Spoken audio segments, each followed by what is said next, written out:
लोग कहते हैं मुसलमानों के हालात क्या हो गए, कभी इस पार्टी में कभी उस पार्टी में, कभी इसका झंडा कभी उसका झंडा लेकर के चलते रहते हैं सियासी मामलात में, सियासी मामलात।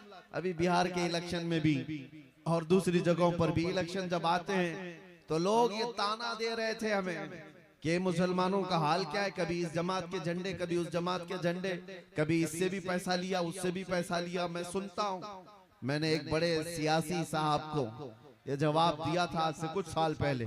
मैंने कहा था वजह यह है कि इनके सामने कंपैरिजन के लिए कोई है नहीं, वो भी बराबर है ये भी बराबर है, इससे भी ले लेते हैं उससे भी ले लेते हैं। 500 इस पार्टी वाले से ले ली, इस पार्टी वाले से ले लिया, शाम में फिर झंडा बदल लिया, पट्टा भी बदल लिया, 500 उससे भी ले लिया।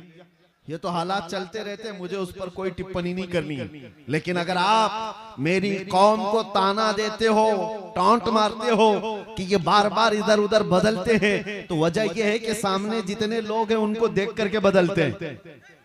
तुम्हारे जितने कायदीन हैं उनको देखकर बदलते रहते हैं। लेकिन आओ मैं अपने मोहल्ले के या किसी भी इलाके के मुसलमानों में से बड़े मुत्तकी परहेजगार आलिम दीन की बात नहीं करता। एक आम नौजवान को भी उठाओ, आम नौजवान को उठाओ और उसको मेरे सामने लाओ। आप भी बैठना, एक तरफ आप 1 करोड़ रुपए सामने रख देना और दूसरी तरफ गुंबदे खजरा को दिखा करके पूछना, ऐ नौजवान ये लेता है या गुंबदे खजरा को ठोकर मार सकता है? हमारा हर नौजवान ये कहेगा अपना सब कुछ गुंबदे खजरा कल भी था और आज भी है, मेरे नबी से मेरा रिश्ता कल भी था। और अरे हमारे आमाल बुरे हो गए सही, ये भटक से गए हैं अमाल के एतबार से, लेकिन एक बात है मेरे अजीजों, आज से 4 साल पहले दिल्ली में जाने के लिए ऐलान किया हुआ था। एक पाखंडी भोंक रहा था हुजूर पाक की शान में, हमने उसको मुबाहले की दावत दी थी, शायद सबको पता हो। हम जा रहे, उस वक्त की एक हालात मुझे पता है। एक नौजवान आया और अजीब जीन्स फटी हुई है, कान में बाली है, टैटू लगे हुए हैं। आकर के उसने मुझसे कहा कि मुफ्ती साहब मैंने सुना है आप आग में कूदने जा रहे हैं। मैंने कहा आपको क्या है इससे, आप क्या चाहते हैं? कहा नहीं मैं गुनहगार बहुत हूँ, मैं कभी मस्जिदों की तरफ ज्यादा नहीं आया, लेकिन इतनी बात है कि आग में कूदने की बात आई अपने नबी की, तो आप नहीं जाना मुझे उसमें भेज दे, मैं जलने के लिए तैयार हूँ, आप न जाएं, आप खड़े रहें। उसको देख करके मेरे आंखों में आंसू आ गए थे। फिर बारगाह मुस्तफा में मैंने ये अर्ज किया था, या रसूल अल्लाह ये उम्मत गुनहगार हो गई लेकिन गद्दार नहीं है, गद्दार नहीं है। और जब तक गद्दारी नहीं आएगी तुम्हारे ऊपर किसी का कुछ नहीं हो सकता और कोई बाल बेका भी नहीं कर सकता। ज्यादा से ज्यादा क्या होगा, जेलों में डालोगे, और जेलों में जाना हमारे लिए नई बात नहीं है, हमारे आबा व अजदाद की सुन्नत है। जाएंगे आएंगे, और इससे ज्यादा क्या करोगे, फांसी पर चढ़ाओगे, वो भी हमारे लिए ताज्जुब की बात नहीं है। फांसी पर भी मेरे मुस्तफा के गुलाम चढ़ चुके, ये कहते हुए कोई गुल बाकी रहेगा न चमन रह जाएगा, पर रसूलुल्लाह का दीने हसन रह जाएगा। सब फना हो जाएंगे काफी वो, लेकिन हश्र तक नाम हजरत का जुबानों पर चलन रह जाएगा। मुरादाबाद शहर के अल्लामा किफायत अली काफी को अंग्रेजों ने सूली पर चढ़ाया था, फांसी पर चढ़ाया था। उनके माथे पर शिकन भी नहीं थी। उनसे पूछा भी गया था बीवी से बात करना है आखिरी वक्त में, आखिरी ख्वाहिश क्या है, बच्चों से बात करना है, कुछ खाना पीना है। तब उस आशिक सादिक ने कहा था नहीं, मरने से पहले या फांसी पर चढ़ने से पहले बीवी बच्चों से रिश्तेदारों से बात करने की ख्वाहिश नहीं, बस इतनी ख्वाहिश है कि आखिरी बार एक बार मुस्तफा की नात पढ़ करके जाओ, नबी पाक सल्लल्लाहु तआला अलैहि वसल्लम की शान में कुछ गुनगुना करके जाऊं। आपको मैं बताऊं ये ज्यादा से ज्यादा यही हो सकता है इस दुनिया में। जेलों में डालो, फांसी पर चढ़ाओ, मौत की सजा दो, ये सब नए नहीं हैं, सबसे हम गुजर करके आई हुई तारीख लेकर बैठे हैं। आखिर में होता क्या है, नर्वस नहीं होना, परेशान नहीं होना। मुझ जैसे हजारों गर्दनें इस्लाम के लिए चले जाए, इस्लाम का बाल बेका भी नहीं हो सकता, इस्लाम कभी मिट नहीं सकता, इसलिए कि इस्लाम जिंदा होता है हर करबला के बाद, इस्लाम जिंदा होता है हर करबला के बाद। किफायत अली काफी को फांसी देकर 8 दिन तक अंग्रेजों ने जश्न मनाया था। किस लिए? एक ऐसे मौलवी को हमने फांसी पर चढ़ा दिया जो इश्क रसूल की बोली बोलता था, मोहब्बत मुस्तफा में लोगों को माइल करता था। अस्सलामुअलैकुम वरहमतुल्लाहि तआला वबरकातुहू। उम्मीद करता हूँ तमामी हज़रात खैर वाफ़ियत से होंगे। अल्लाह तबारक व तआला से दुआ करता हूँ अल्लाह तबारक व तआला हम सभी को अपनी हिफ्ज़ व अमान में रखे।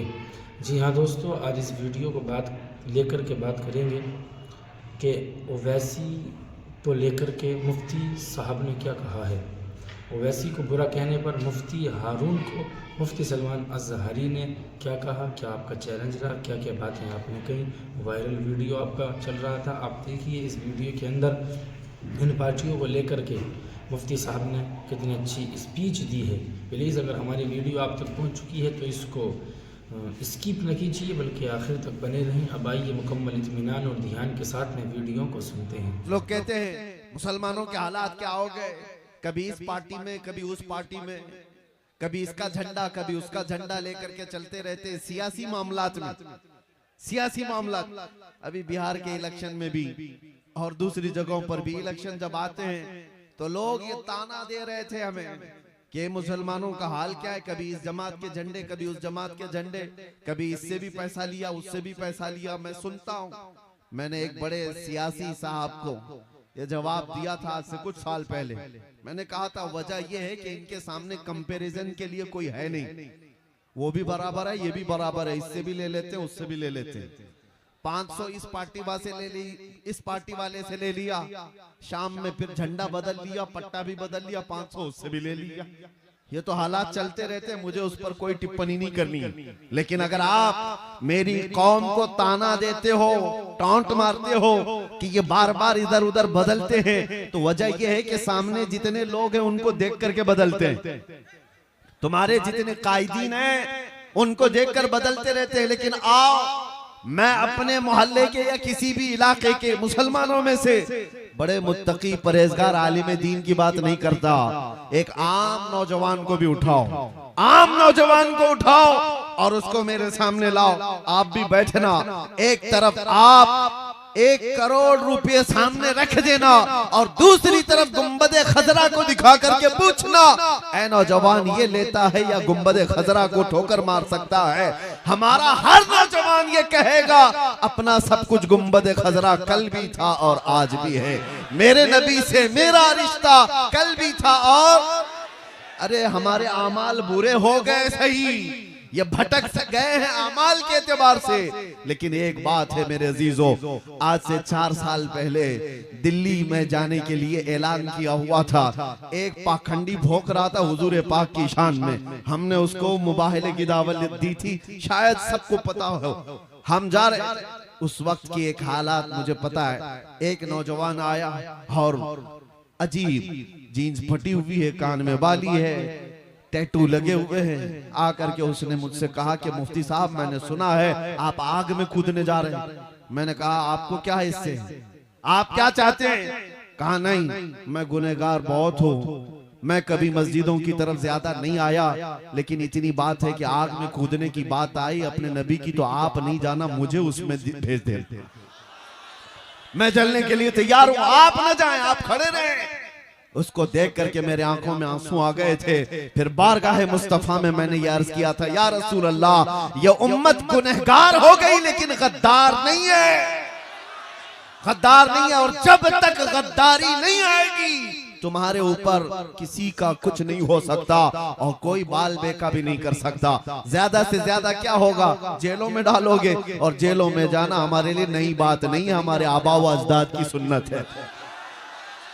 जाएंगे आएंगे और इससे ज्यादा क्या करोगे, फांसी पर चढ़ाओगे, वो भी हमारे लिए ताज्जुब की बात नहीं है। फांसी पर भी मेरे मुस्तफा के गुलाम चढ़ चुके, ये कहते हुए कोई गुल बाकी रहेगा न चमन रह जाएगा, पर रसूलुल्लाह का दीने हसन रह जाएगा। सब फना हो जाएंगे काफी वो लेकिन हश्र तक नाम हजरत का जुबानों पर चलन रह जाएगा।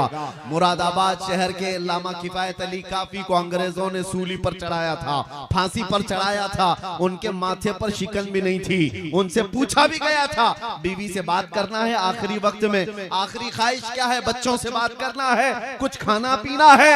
तब उस आशिक सादिक ने कहा था नहीं, मरने से पहले या फांसी पर चढ़ने से पहले बीवी बच्चों से रिश्तेदारों से बात करने की ख्वाहिश नहीं, बस इतनी ख्वाहिश है कि आखिरी बार एक बार मुस्तफा की नात पढ़ करके जाओ, नबी पाक सल्लल्लाहु ताला अलैहि वसल्लम की शान में कुछ गुनगुना करके जाऊं। आपको मैं बताऊं ये ज्यादा से ज्यादा यही हो सकता है इस दुनिया में, जेलों में डालो, फांसी पर चढ़ाओ, मौत की सजा दो, ये सब नए नहीं हैं, सबसे हम गुजर करके आई हुई तारीख लेकर बैठे हैं। आखिर में होता क्या है, नर्वस नहीं होना, परेशान नहीं होना। मुझ जैसे हजारों गर्दनें इस्लाम के लिए चले जाए, इस्लाम का बाल बेका भी नहीं हो सकता, इस्लाम कभी मिट नहीं सकता, इसलिए कि इस्लाम जिंदा होता है हर करबला के बाद, इस्लाम जिंदा होता है हर करबला के बाद। किफायत अली काफी को फांसी देकर 8 दिन तक अंग्रेजों ने जश्न मनाया था।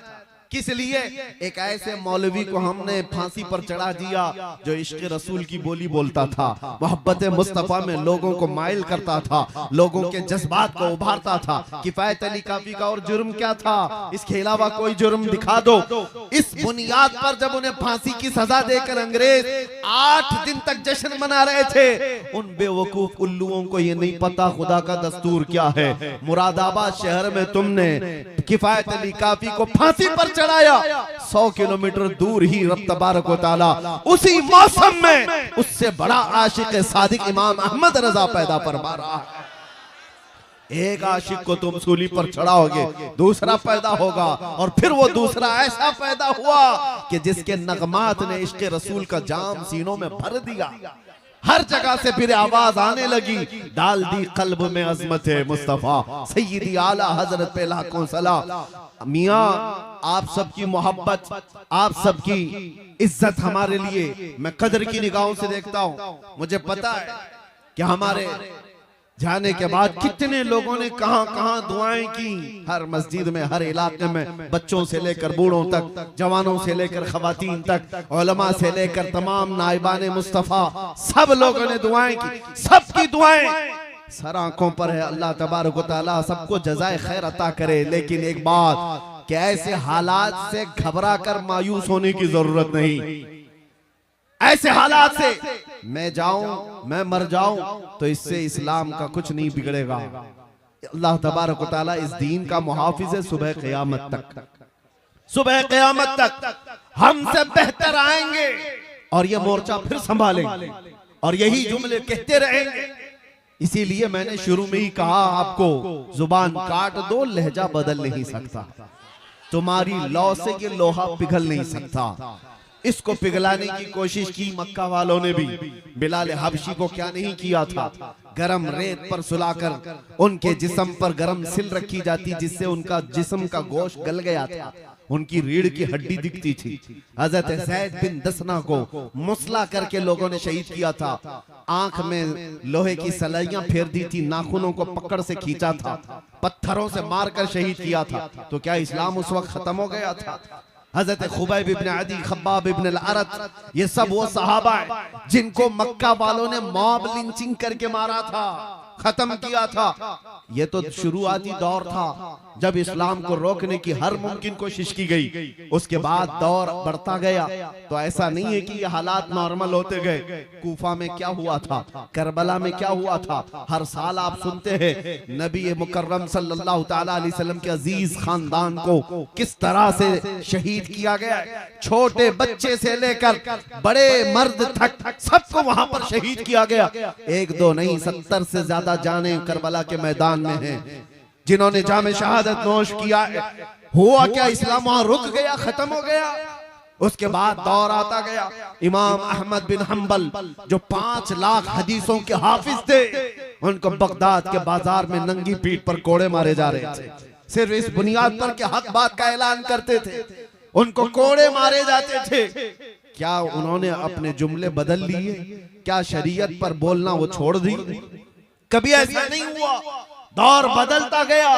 इमाम मूसा, हजरत इमाम मूसा काज़िम रज़ियल्लाहु ताला अन्हु को 7 साल तक जालिम खुलफा ने कैद में रखा, उन हालात में आपने सूरज तक नहीं देखा था। 7 साल तक अहले बैत के वो बड़े इमाम जाफर सादिक के बेटे, तो क्या उस वक्त इस्लाम रुक गया, खत्म हो गया? इमाम मोहम्मद बिन हसन अस्करी को 20 साल जेल में रखा गया। क्या इन मसाइब और आलाम के बाद दुनिया सब मिलकर के इस्लाम को खत्म कर दिया? बगदाद में ऐसे हालात आए थे हलाकू के जमाने में, मुसलमानों को इतना कत्ले आम हुआ था कि खून से पूरा बगदाद लाल हो गया था, और घोड़े दौड़ते थे तो घोड़ों के टाप खून से भीग जाते थे। हमारी किताबें जलाकर खाक कर दी गई कि सब मिट जाए, नहीं रुका। आज भी वो दौर उसी तरह से चल रहा है। मेरे अजीजों, ये बात इसलिए मैं अर्ज कर रहा हूं कि कोई चीज ऐसी है जो हमें हमेशा हर जमाने में बाकी रखती है। हर जमाने हमारे घरों के छत नहीं जो हमें बचा कर रखते हैं, हमारी खिड़कियां हमारे दरवाजे नहीं है जो हमें बचा कर रखते हैं, हमारे मोटे कपड़े नहीं है जो हमें बचा कर रखते हैं। हर दौर में हर फितने के वक्त कोई चीज अगर हमें सलामत रखती है तो मेरे मुस्तफा की मोहब्बत का वास्ता। वो चीज जब तक रहेगी बाकी, हर फितने से तुम्हारी हिफाजत करती रहेगी। इसीलिए इकबाल ने कहा था कि मोहम्मद से वफा तूने तो हम तेरे, ये जहां चीज है क्या लोहो कलम तेरे हैं।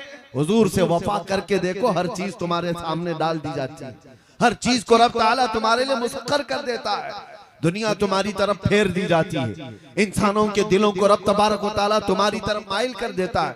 एक बार वफा करो मेरे मुस्तफा से। नबी पाक सल्लल्लाहु ताला अलैहि वसल्लम से वफा का तकाजा क्या है? वफा का तकाजा ये है कि अपने अमाल देखो और जिससे मोहब्बत करते हो उसके अमाल से मिलते हैं कि नहीं मिलते। अपने अखलाक देखो और जिससे मोहब्बत का दावा कर रहे हैं उस रसूल के अखलाक से हमारे अखलाक मिलते हैं कि नहीं मिलते। और अगर नहीं मिल रहे हैं, बहुत ज्यादा डिफरेंस, बहुत ज्यादा फर्क है, तो फिर एहतिसाब की जरूरत है, हिसाब लेने की जरूरत है अपने आप से कि मैं जिस नबी उम्मी सल्लल्लाहु ताला अलैहि वसल्लम से मोहब्बत का दावा करता हूँ, अमाल में मैं उस नबी के किसी अखलाक को नहीं अपनाता। दिन भर गाने सुन करके रात भर बाजे की आवाज में सो जाता हूँ, तो फिर उस मोहब्बत का क्या जो सिर्फ जुमलों की है, उस मोहब्बत का क्या जो सिर्फ नारों की है। मैं उस मोहब्बत की बात कर रहा हूं जो तुम्हारी जिंदगी के अमली मैदान में हो, तुम्हारे अखलाकी जिंदगी में हो। अजीजों, आज तो सिर्फ नाम मुस्तफा पर लोग उंगलियां उठा रहे हैं। कहीं पर आई लव मोहम्मद कहा जाए तो उन्हें जेलों में भर दो, ठोस दो। ये तमाम चीजें तो सिर्फ अभी आज नाम के साथ छेड़छाड़, कल को होगा ये कि तुम्हें नाम लेने से आज जिस तरह से लोग आपत्तिजनक बातें करके दिखा रहे हैं कि हमें तकलीफ है, कल से तुम हुजूर पाक सल्लल्लाहु ताला अलैहि वसल्लम के अखलाक पर और उनके अमाल पर चलने की कोशिश करोगे तो तुम्हें दुनिया ताना देने लग जाएगी। हुजूर ने ये बात 1400 साल पहले बयान फरमाया है कि एक दौर ऐसा आएगा जब तुम अपने ईमान पर अमल करते रहोगे तो दुनिया ऐसे देखेगी जैसे चोर को और जानी को देखती, ताना मारेगी, ये देखो ये मोमिन है, ये देखो ये मुस्लिम है। लोग तुम्हें तानो तशनी करेंगे, इनके तानों से घबरा कर अपने आप को बदलने की जरूरत नहीं। दुनिया में कोई भी तुम्हें सर्टिफिकेट देने वाला नहीं है। जो कुछ भी तुम यहाँ पर जी रहे हो अल्लाह और उसके रसूल के लिए जी रहे हो, अल्लाह की रजा के लिए जीते रहो। दुनिया तुम्हारे चेहरों पर, तुम्हारे कपड़ों पर किसी चीज पर तानो तशनी करे, तुम्हें शर्माने की जरूरत नहीं। अरे दुनिया नंगी घूमने पर आज शर्म नहीं करती। आपने देखा दुनिया आज नंगी हो गई है, उन्हें नंगा घूमने में शर्म नहीं आती, तो एक नबी के गुलाम को अपने मुस्तफा की सुन्नतों पर अमल करने में क्यों शर्म आए? दुनिया को चोटी रखने में शर्म नहीं आती तो तुम्हें दाढ़ी रखने में क्यों शर्म आए? क्यों हया है? उनका तो कोई है नहीं, हमारा तो है। वो जिसके फॉलोअर हैं, हमें पता नहीं वो उनको देखता भी है कि नहीं देखता। आज नौजवानों से मैं कहता हूं जिसके पीछे चलने की बात करते मैं उसका फैन हूं, इसका फैन हूं, पता नहीं किसके किसके फैन, और उसकी तरह हेयर स्टाइल, उसकी तरह कपड़े, उसकी तरह फेस कट, किसी एक्टर के, किसी एक्ट्रेस के फिदाई लोग मौजूद हैं। कभी पूछना, मैं एक बात कह करके जाता हूं, मरने से पहले जिसके तुम फैन हो उसको एक लेटर लिख के जाना कि मैं सब बाल भी तुम्हारी तरह रखता था, कपड़े भी तुम्हारी तरह पहनता था, फैशन भी तुम्हारी तरह करता था, मरने वाला हूं और कभी कब्र में मुनकर नकीर आए तो आकर के बचा लेना। वो क्या बचाएगा जो खुद जहन्नम में जाने वाला है? वो क्या बचाएगा? तुम्हें खुद को भी पता है तुम ऐसा खत भी नहीं लिख सकते और ऐसा बोल भी नहीं सकते, लेकिन हमसे पूछो, हम कह भी सकते हैं, बोल भी सकते हैं। मरने से पहले हम अपने आका की बारगाह में ये अर्ज भी कर सकते हैं, या रसूल अल्लाह, दुनिया में जीता था तो आपका नाम लेकर जीता था, खाता था तो आपका नाम लेकर खाता था, अखलाक में कोशिश करता था आपकी सुन्नतों पर अमल करने की, आपकी तरह पहनने की, आपकी तरह बोलने की, ये तमाम चीजें करता रहा। आका अब मौत का वक्त करीब आया, मुनकर नकीर आए तो बचा लेना। मेरे अजीजों बताओ, अपने दिल पर हाथ रख करके, वो दुनिया का दज्जाल मक्कार जो तुम्हें आज गुनाहों की तरफ फांस करके रखा है, कोई एक्टर हो कि एक्ट्रेस, वो बचाएगा या आमिना का लाल कब्र में आकर के बचाएगा? मशाइख बुजुर्गान दीन ने ये फरमाया है, जो आशिक़े सादिक कब्र में जाता है, मुनकर नकीर बाद में आते हैं, मुस्तफा पहले तशरीफ लाते हैं।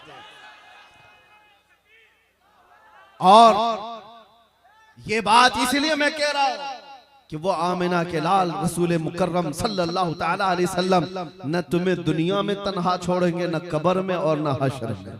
वो तन्हा नहीं छोड़ेंगे। एक बार वफा करके देखो। हमने महसूस किया है मेरे अजीजों, हमने तन्हाई के औकात में भी देखा है कौन हमारा साथी है, कौन है। जब अपने अजीज और करीबी लोग, रिश्तेदार तक हमारी खैरियत नहीं पूछ सकते, दीवारों में हम बंद हैं, उस वक्त हम किसको देखते? कभी बेटे की याद आए, कभी बेटी की याद आए, कभी भाई की, कभी बहन की, या फिर अपने चाहने वालों की। हजार लोगों की ख्वाहिश कर ले, लेकिन कोई आ तो नहीं सकता दीवार तोड़ करके। हमने वो तन्हाई के हालात देखे, लेकिन एक याद आती थी तो सब गम भूल जाते थे। उनके निसार कोई कैसे ही रंज में हो, जब याद आ गए हैं सब गम भुला दिए। वो याद है मेरे मुस्तफा की, नबी पाक सल्लल्लाहु ताला अलैहि वसल्लम की। हमने दुनिया में महसूस किया है उस नबी मुकर्रम की याद हमें जेल की तन्हाइयों में भी तन्हा होने नहीं देती, तो फिर कब्र की अंधेरी रात में वो कैसे तन्हा होने देगी? इसीलिए आला हजरत की बात सुनो। आला हजरत ने 100 साल पहले हमसे ये कहा था, आज ले उनकी पनाह, आज मदद मांग उनसे, कल न मानेंगे कयामत में अगर मान गया। उन्हें जाना, उन्हें माना, ना रखा गैर से काम, लिल्लाहिल हम्द में दुनिया से मुसलमान गया। एक चीज अपना लो मेरे अजीजों, सैयदना उमर इब्ने खत्ताब की बात याद आती है। हुजूर पाक सल्लल्लाहु ताला अलैहि वसल्लम की बारगाह में बैठे, कब्र के हालात बता रहे हैं। हजरत उमर से हुजूर ने पूछा, है उमर, जब कब्र में मुनकर नकीर आएंगे सवाल करने के लिए, तुम क्या जवाब दोगे? तुम कैसे उनका मुकाबला करोगे? हजरत उमर ने क्या पूछा जानते? रसूल पाक सल्लल्लाहु ताला अलैहि वसल्लम से अर्ज करते हैं, आका मुझे ये बात बता दे, आज जो मैं आपसे मोहब्बत करता हूँ, क्या ये मोहब्बत मरने के बाद कब्र में बाकी रहेगी? हुजूर ने फरमाया, ऐ उमर, दुनिया वालों की मोहब्बत मौत तक बाकी रहेगी, खत्म हो जाएगी, मगर मुझसे जो मोहब्बत करता है उसकी मोहब्बत कब्र में भी बाकी रहेगी और हश्र में भी बाकी रहेगी। हजरत उमर कहते हैं इतना सुनने के बाद, या रसूल अल्लाह, अगर ये आपकी मोहब्बत बाकी रहेगी कब्र में भी, तो फिर मामला मेरे हवाले कर दे, मैं खुद निपट लूंगा। नकीर इनको क्या जवाब देना, मुनकर नकीर को क्या जवाब दूंगा, वो मैं खुद देख लूंगा। इसलिए कि या रसूल अल्लाह, अगर आप साथ हैं तो फिर हर मुसीबत हल की है। यही सहाबा का नारा था, या रसूल अल्लाह, कुल्लु मुसीबतिन बादका जुललुन। एक सहाबिया ऐसी आई थी मेरे आका की बारगाह में, जिनके एक ही जंग में 4 रिश्तेदार शहीद हो गए थे। बाप भी, बेटा भी, भाई भी और शोहर भी, 4 लोग कत्ल हो गए मैदान में। औरतें आज देखें, इनकी उंगली पर जख्म आ जाए तो वावेला मचाएंगे। आज हमारी औरतों को देखे, कॉकरोच देख करके ये उछल कूद करें। मदीने की वो खातून थी जिसके 4 रिश्तेदारों का एक ही मैदान में इंतकाल हो गया है, शहीद हो गए। हर कोई आता था और उस औरत से कहता था, तेरा भाई शहीद हो गया। फिर आगे कहता था कोई कि तेरा शोहर शहीद हो गया, तेरा बेटा शहीद हो गया, तेरा बाप शहीद हो गया। वो खातून बढ़ती चली गई और उसके बाद झिल्ला करके कहती है, सब मेरे रिश्तेदारों की मौत की खबर देते हो, जरा ये तो बताओ आमिना का लाल सलामत है या नहीं? मुस्तफा करीम सल्लल्लाहु अलैहि वसल्लम की जात सलामत है या नहीं? लोगों ने कहा अल्लाह के रसूल सलामत हैं, वो बखैरियत है। जानते हो वो खातून ने क्या कहा? मैं देखना चाहती हूँ, जब तक देखूंगी नहीं मुझे इत्मीनान नहीं होगा। जिसके घर के 4 लोग शहीद हो चुके, वो खातून कहती है मैं पहले मेरे नबी को देखना चाहती हूँ। जब रसूल करीम सल्लल्लाहु अलैहि वसल्लम के करीब उस खातून को किया गया, अल्लाह अल्लाह, उसके चेहरे पर मुस्कान थी, मुस्कुराहट, सब गम भूल गए। और किसका इंतकाल हुआ, किसकी शहादत हुई याद नहीं। हुजूर को देख करके उस खातून ने कहा अपना आंचल फैला करके, आमिना का लाल सलामत है तो कुल कायनात सलामत है। या रसूल अल्लाह, कुल्लु मुसीबतिन बादका जुललुन, ऐ अल्लाह के रसूल अगर आप हैं तो फिर हर मुसीबत छोटी है। इसीलिए हम सबका भी ये नारा होना चाहिए, कल लाठी डंडों से भागने वाली कौम में तुम्हारा नाम ना हो। कल कभी कोई तुम्हें गन की पॉइंट पर कोई और चीज के लिए उगलवाने की बात करे तो ये दीन इतना सस्ता नहीं है कि तुम समझौता करने लग जाओ। अपने नबी की मोहब्बत पर कभी भी समझौता ना करना। जो जान मांगो तो जान दे दो, जो माल मांगे तो माल दे दो, मगर ये हमसे कभी ना होगा, नबी का चाहो जलाल दे दो। अब सुनो, कभी ऐसे हालात आ गए, कभी ऐसी मुसीबतें दरवाजे पर खटखटाने लग गई, तो एक बात याद रखना, अल्लाह के नबी से तुम्हारी मोहब्बत कभी खत्म नहीं हो सकती। अगर ये यकीन दिल में है तो हर मुसीबत का सामना करने के लिए खड़े हो जाओ। फिर आका की बारगाह में इतना अर्ज कर दो, फिर इनामात की बारिश देखना। ये मेरा चैलेंज है, इनामात की बारिश देखना मेरे आका की तरफ से पलट करके क्या मिलता है। मुसीबतों पर अगर खड़े रह गए और इतना कह दिए या रसूल अल्लाह, हर मुसीबत हर सितम गवारा है, एक बार तुम कह दो कि तू हमारा है, एक बार तुम कह दो कि तू हमारा है।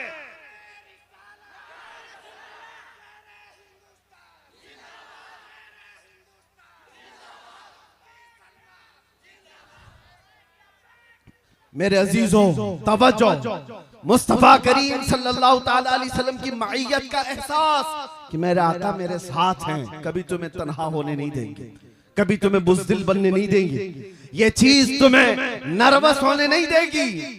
आज हम इसीलिए नहीं टूटते, नहीं बिखरते कि हमें एहसास है कि दुनिया अगरचे छोड़ दे, मकीने गुंबदे खजरा कभी हमें नहीं छोड़ते। और हम जीते ही हैं उनकी मोहब्बत के लिए, हम जीते ही हैं उनके नाम पर।